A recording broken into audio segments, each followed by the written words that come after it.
जय Hind friends, welcome back to our YouTube channel. Friends, पिछली video के अंदर हमने बात करी थी कि बॉयलर प्रॉब्लम्स क्या होती है और बॉयलर प्रॉब्लम्स के टाइप्स हमने देखे थे कि कितने टाइप्स की हो सकती है। तो मैंने आपको बताया था प्रीवियस वीडियो में कि बॉयलर प्रॉब्लम हमारी स्केल हो सकती है, स्लज हो सकता है, प्राइमिंग एंड फॉर्मिंग होता है, फिर कॉस्टिक इम्ब्रिटलमेंट होता है, उसके बाद कैरी ओवर होता है। तो ये सारी प्रॉब्लम्स के बारे में मैं आपको प्रीवियस वीडियो में एक्सप्लेन किया था कि हाँ इतने टाइप की होती है। फिर हम बात कर रहे थे वन बाय वन करके सारी प्रॉब्लम्स को देख रहे थे। तो प्रीवियस वीडियो में हमने बात करी थी कि आखिर में स्लज क्या होता है, किस वजह से होता है और उससे कैसे प्रिवेंट किया जा सकता है। आज के इस वीडियो के अंदर बिल्कुल बेसिक से हम लोग बात करेंगे फ्रेंड्स कि आखिर में स्लज तो हमने देख चुके थे। हम बात करेंगे अब स्केल, स्केल क्या होता है, ठीक है, कैसे बनता है बॉयलर के अंदर, साथ में इसके क्या क्या कॉजेस है, क्या इफेक्ट्स होने वाले हैं, कैसे इसको प्रिवेंट किया जा सकता है और अगर ये वहां पर ओकर हो चुकी है तो कैसे इसको रिमूव किया जाएगा। That is method of removal या रिमूवल मेथड्स की बात हम लोग करेंगे, ठीक है। तो आइए बिना टाइम वेस्ट के स्टार्ट करते हैं। सबसे पहले स्केल क्या होता है। तो स्केल का जस्ट बेसिक इंट्रोडक्शन मैंने आपको पुरानी वीडियो में दिया था कि स्केल हमारे क्या होते हैं फ्रेंड्स, हार्ड डिपॉजिट्स होते हैं जो कि बॉयलर के इनर सरफेस पर स्टक होते हैं या चिपके होते हैं। तो वो यहाँ पर यही लिखा गया है कि scales are hard deposit firmly sticking to the inner surface of the boiler. मानो ये मेरा बॉयलर था, ठीक है, तो और ये आप व्हाइट व्हाइट जो देख रहे होंगे ये हमारा क्या फ्रेंड्स स्केल है। तो ये क्या करेगा, ये बॉयलर के इनर सरफेस पर क्या स्टिक है, चिपका हुआ है, ठीक है। तो ध्यान दीजिएगा स्लज क्या होता है, स्लज हमारा लूज होता है, वहीं हमारा स्केल क्या होता है, हार्ड होता है, ठीक है। वहीं हमने एक और चीज देखी थी कि स्लज जो होता है, स्लज हमारा सस्पेंडेड होता है वाटर के अंदर, लेकिन स्केल हमारा चिपका होता है बॉयलर की वॉल्स से, ठीक है। तो मेरे ख्याल से यहां तक की बात आपको अच्छी लगी होगी और क्लियर हो गई होगी। अब हम बात करेंगे फ्रेंड्स कि आखिर में क्या क्या कैरेक्टरिस्टिक्स होते हैं स्लज के, सॉरी स्केल के। स्लज के कैरेक्टरिस्टिक्स जैसे हमने देखा था कि वो सॉफ्ट होता है, लूज होता है। अब बात करेंगे हम लोग कि आखिर में स्केल कैसा होता है। तो ये अभी मैं आपको बताया कि स्केल हमारे हार्ड होते हैं और अडहेरिंग डिपॉजिट्स होते हैं, मतलब कि बॉयलर के इनर वॉल पर चिपके होते हैं, ठीक है। आगे अगर बात करें फ्रेंड्स, साथ में जो हमारा स्केल है इसको रिमूव करना एक डिफिकल्ट टास्क हो जाता है। तो इसको रिमूव करने के लिए हमारे पास दो मेथड होते हैं, एक फिजिकल मेथड और केमिकल मेथड, जिनको डिटेल में हम आगे इस वीडियो में देखने वाले हैं। तो अभी तक मैंने बताया कि स्केल के क्या क्या कैरेक्टरिस्टिक्स है। तो पहला कैरेक्टरिस्टिक्स ये हार्ड होता है, साथ में एडहेरिंग डिपॉजिट होता है, मतलब कि हमारी बॉयलर की वॉल पर चिपका होता है। इसको निकालना दैट इज रिमूव करना डिफिकल्ट होता है, इसलिए दो मेथड सजेस्ट किए गए, एक है फिजिकल मेथड, दूसरा है केमिकल मेथड, जिनके बारे में हम लोग डिटेल में देखेंगे कौन से मेथड को कब यूज किया जाता है, ठीक है। आगे अगर बात करें फ्रेंड्स कि क्या रीजन है, आखिर में स्केल बनने के पीछे क्या रीजन है, क्यों बन रहा है। तो यहां पर चार रीजन मैं आपको बताऊंगा और चारों को डिटेल में एक्सप्लेन करूंगा। तो देखो, पहला रीजन जो है हमारा friends decomposition of calcium bicarbonate. ये कैल्शियम बाइकार्बोनेट का फॉर्मूला है, मेरे ख्याल से आपको पता है। तो इसका डीकंपोजिशन मतलब ये जब टूटेगा तो इसकी वजह से जो कैल्शियम कार्बोनेट हमको मिलेगा वो एक मेजर रोल प्ले करता है किसके लिए, स्केल फॉर्मेशन में, ठीक है। कैसे होगा वो जस्ट मैं आपको बताऊंगा, ठीक है। दूसरा रीजन जो है फ्रेंड्स जिसकी वजह से स्केल होता है वो है हमारा precipitation of calcium sulphate. Calcium sulphate का प्रिसिपिटेशन अगर होगा हाई टेम्परेचर पे तो उसकी वजह से भी क्या होता है, हमारा स्केल का फॉर्मेशन होता है। कैसे होगा वो भी हम बात करेंगे। चौथा रीजन जो है friends hydrolysis of magnesium salt. Magnesium के जो भी सॉल्ट्स रहेंगे उनका हाइड्रोलिसिस होगा, वहां से भी हमको स्केल्स देखने को मिलता है। चौथा रीजन जो है फ्रेंड्स प्रेजेंस ऑफ सिलिका। तो ये चार रीजन है जिसकी वजह से स्केल्स हमको देखने को मिलते हैं, ठीक है। अब इनके बारे में डिटेल में मैं आपको बताता हूं। तो देखो, सबसे पहली बात यहां पर डीकंपोजिशन ऑफ बाइकार्बोनेट, मतलब ये बाइकार्बोनेट है CaHCO3 हॉल ट्वाइस। तो ये बाइकार्बोनेट का डीकंपोजिशन हुआ calcium carbonate plus water that is H2O plus CO2। CO2 यहां से रिलीज हो जाएगा क्योंकि गैसियस फॉर्म में है, और ये जो कैल्शियम कार्बोनेट है ये क्या है, स्केल बना देगा। समझ पाए। तो मैं ये ना यहां पर लिखा है कि जब मेरा calcium carbonate that is calcium bicarbonate टूटेगा, calcium carbonate plus water plus CO2 में, तो यहां से जो कैल्शियम कार्बोनेट रहेगा ये काम करता है स्केल फॉर्मेशन के लिए। तो यहां पर लिखा है कि scale compose chiefly of calcium carbonate, calcium carbonate is soft and the main cause of scale formation in low pressure boiler.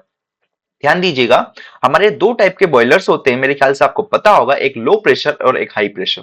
तो कैल्शियम कार्बोनेट की वजह से जो स्केल होती है वो ज्यादातर हमको देखने को मिलेगी लो प्रेशर बॉयलर के अंदर। क्योंकि हाई प्रेशर बॉयलर में क्या होता है फ्रेंड्स, ये जो कैल्शियम कार्बोनेट है ये सोल्यूबल हो जाता है। कैसे? देखो, कैल्शियम कार्बोनेट ने वाटर के साथ रिएक्शन करके यहां से ये कैल्शियम हाइड्रोक्साइड बना देता है, जो कि एक प्रकार का क्या है, सोल्यूबल कंपाउंड है मेरा। ठीक है, तो इसकी रिएक्शन मैं आपको बताता हूं। देखो, यहां पर लिखी गई है सिंपल सी भाषा में कि कैल्शियम कार्बोनेट CaCO3 की रिएक्शन जब वाटर के साथ हुई तो इसने कैल्शियम हाइड्रोक्साइड बना दिया, जो कि एक सोल्यूबल कंपाउंड हमारा होता है। ठीक है, तो मेरे ख्याल से यहां तक की चीजें आपको क्लियर हो जाएगी। तो ये थोड़ा सा यहां पर करेक्शन करिएगा, ये ऐसा है, CaOH होल ट्वाइस है। ठीक है, तो यहां पर ये इस टाइप का हमको देखने को मिलेगा। तो यहां पर ये कहा गया है कि जो लो प्रेशर बॉयलर रहेंगे उसके अंदर मेजर कोसिंग जो रहेगा वो हमारा कैल्शियम कार्बोनेट होता है, या फिर मैं ये कहूं कि लो प्रेशर बॉयलर के अंदर स्केल हमको कैल्शियम कार्बोनेट की वजह से देखने को मिलती है। लेकिन हाई प्रेशर बॉयलर के अंदर क्या होता है फ्रेंड्स, कैल्शियम कार्बोनेट हमारा सोल्यूबल हो जाता है, जिसकी वजह से वहां पर हमको स्केल देखने का नहीं मिलता है। ठीक है, तो सिंपल सी बात यहां से आपको ध्यान में रखना है कि लो प्रेशर बॉयलर में हमारी स्केल का फॉर्मेशन कैल्शियम कार्बोनेट की वजह से होता है, लेकिन हाई प्रेशर बॉयलर के अंदर कैल्शियम कार्बोनेट की वजह से हमको स्केल का फॉर्मेशन नहीं देखने को मिलता है। ठीक है, आप इसको एक बार पढ़ेंगे तो और अच्छे से आपको ये चीज क्लियर हो जाएगी। ठीक है, दूसरा कोसेस है जो फ्रेंड्स हमारा स्केल का, वो है क्या कि precipitation of calcium sulphate. Calcium sulphate का प्रेसिपिटेशन अगर होगा हाई टेम्परेचर पर तो इसकी वजह से भी स्केल का फॉर्मेशन हमको देखने को मिलेगा। देखो, मैं यहां पर एक चीज आपको बता देता हूं कि जो सॉल्युबिलिटी होती है वो इनवर्सली प्रोपोर्शनल होती है हमारी टेम्परेचर के। मतलब कि जैसे जैसे मेरा टेम्परेचर बढ़ेगा उस टाइम में क्या होगा, जैसे जैसे मेरा टेम्परेचर इंक्रीज होगा उसकी सॉल्युबिलिटी क्या रहेगी, डिक्रीज होती जाएगी। मतलब इनवर्सली प्रोपोर्शनल हो जाएगा, ऐसे कह सकते हैं आप। ठीक है, टेम्परेचर बढ़ाओगे सॉल्युबिलिटी कम होगी, ठीक है, टेम्परेचर घटाओगे सॉल्युबिलिटी बढ़ जाएगी। तो ये पॉइंट आपको यहां से ध्यान में रखना है। अब आगे अगर बात करें, यहां पर यही लिखा है कि solubility of calcium sulphate in water decreases with rise in temperature. जैसे जैसे टेम्परेचर बढ़ेगा आपकी सॉल्युबिलिटी क्या होगी, कम होती जाएगी। एक एग्जांपल लिखा है कि जैसे कि सॉल्युबिलिटी ऑफ कैल्शियम सल्फेट हमारी इतनी है इस टेम्परेचर पर 15 डिग्री सेंटीग्रेड पे, जैसे जैसे आपने टेम्परेचर बढ़ाया, टेम्परेचर को 230 किया तो सॉल्युबिलिटी रिड्यूस हो गई 55 पर, और जैसे ही आपने टेम्परेचर और बढ़ाया तो आपकी सॉल्युबिलिटी और कम हो गई। मतलब कि as soon as temperature increases solubility decreases. ठीक है, मेरे ख्याल से पॉइंट क्लियर हो गया होगा। तो इसी वजह से मैं कह सकता हूं कि कैल्शियम सल्फेट हमारा सोल्यूबल होता है कोल्ड वाटर के अंदर, लेकिन ऑलमोस्ट इनसोल्यूबल रहेगा सुपर हीटेड वाटर के अंदर, जो कि बहुत गर्म होता है। ध्यान रखिएगा। तो इसकी वजह से मैं कह सकता हूं कि जो हमारे हाई प्रेशर बॉयलर रहेंगे उसके अंदर जो स्केल का फॉर्मेशन होता है उसके पीछे रिस्पॉन्सिबल होता है कौन, कैल्शियम सल्फेट। जैसे कि यहां पर देख सकते हैं, consequently calcium sulphate gets precipitated as a hard scale on heated portion of the boiler. क्योंकि हमने बताया कि कैल्शियम सल्फेट की सॉल्युबिलिटी इनवर्सली प्रोपोर्शनल है टेम्परेचर के, तो जैसे जैसे टेम्परेचर बढ़ेगा आपका कैल्शियम सल्फेट की सॉल्युबिलिटी कम होने लगेगी। अगर कम हो जाएगी तो वो पानी के अंदर सोल्यूबल नहीं रहेगा, तो वहां पर वो प्रेसिपिटेट कर जाएगा। तो ध्यान दीजिएगा, हाई प्रेशर बॉयलर के अंदर हमको स्केल का फॉर्मेशन देखने को मिलता है कैल्शियम सल्फेट की वजह से, वहीं लो प्रेशर बॉयलर के अंदर जो हमारा स्केल का फॉर्मेशन है वो देखने को मिलता है कैल्शियम कार्बोनेट की वजह से। आई होप ये चीज आपको क्लियर हो गई होगी। नेक्स्ट अगर बात करें फ्रेंड्स, तो वो है हमारा प्रेसिपिटेशन ऑफ कैल्शियम सल्फेट। ये तो मैं आपको बताया, और इसके सारे ये 2 पॉइंट्स और है जो कि मैंने लिख दिया कि this is the main cause of scale in high pressure boiler. And यहाँ पर ये भी देख सकते हैं calcium sulphate scale is quite adherent and difficult to remove even with the help. देखो, कैल्शियम सल्फेट की जो स्केल का फॉर्मेशन है ना बहुत ज्यादा स्ट्रॉन्ग होता है, इसको आसानी से रिमूव करना पॉसिबल नहीं है। अगर आप इसको चैनी हथौड़े से मारेंगे तब भी आप रिमूव नहीं कर पाएंगे। ठीक है, तो इसके लिए स्पेशल मेथड्स है जिससे कि रिमूव किया जाता है, उनके बारे में हम लोग आगे बात करेंगे। ठीक है, मेरे ख्याल से स्केल क्लियर हो गया होगा कि स्केल मतलब किसकी वजह से हो रहा है, कैल्शियम सल्फेट की वजह से हो रहा है किसके अंदर, हाई प्रेशर बॉयलर के अंदर। एक और रीजन है friends, hydrolysis of magnesium salt. देखो, ये मैग्नीशियम सॉल्ट है, तो मैग्नीशियम सॉल्ट की reaction that is magnesium chloride plus H2O, जब इसने यहां से रिएक्शन किया तो ये मैग्नीशियम हाइड्रोक्साइड बन रहा है। ये एक जो सॉल्ट है और साथ में HCl। तो ध्यान दीजिएगा, मैग्नीशियम सॉल्ट की रिएक्शन अगर वाटर के साथ होगी तो वहां से मैग्नीशियम हाइड्रोक्साइड देखने को मिलेगा, और ये मैग्नीशियम हाइड्रोक्साइड की वजह से जो स्केल का फॉर्मेशन होता है वो हमारी सॉफ्ट होती है।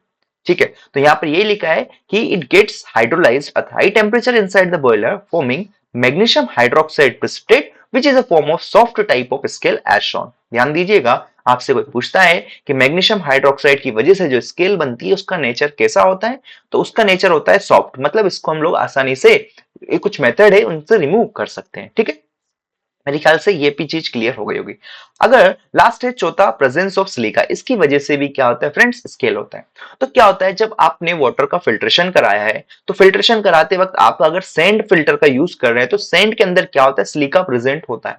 तो वहां से हमारे जो बॉयलर फीड वाटर होता है उसके अंदर सिलिका का अमाउंट आ जाता है, जैसे कि यहाँ पर मेंशन किया गया है कि even present in small quantity deposit of calcium silicate और मैग्नीशियम सिलिकेट, इसकी वजह से होता है। यहां पर अगर बात किया कि this deposit stuck very firmly on the inner side of the boiler and are very difficult to remove, मतलब कि ये हमारे बॉयलर के इनर सरफेस पर चिपक जाते हैं और वहां से निकालना, रिमूव करना बहुत डिफिकल्ट हो जाता है।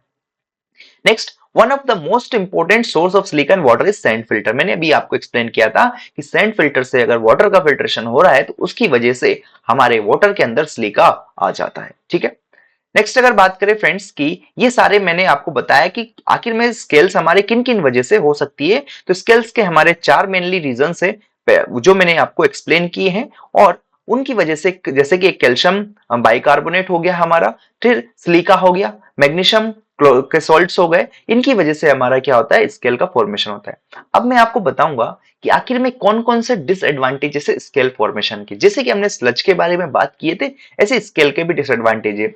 वेस्टेज ऑफ फ्यूल, देखो अगर स्केल का फॉर्मेशन होगा बॉयलर की वॉल पे, तो वो क्या करेगा, उसकी वजह से वहां पर हमारा ज्यादा फ्यूल कंज्यूम होगा, क्योंकि अभी बॉयलर हमारा आसानी से क्या कर रहा था, हीट को कंडक्ट कर पा रहा था, डेट इज थर्मल कंडक्टिविटी अच्छी थी।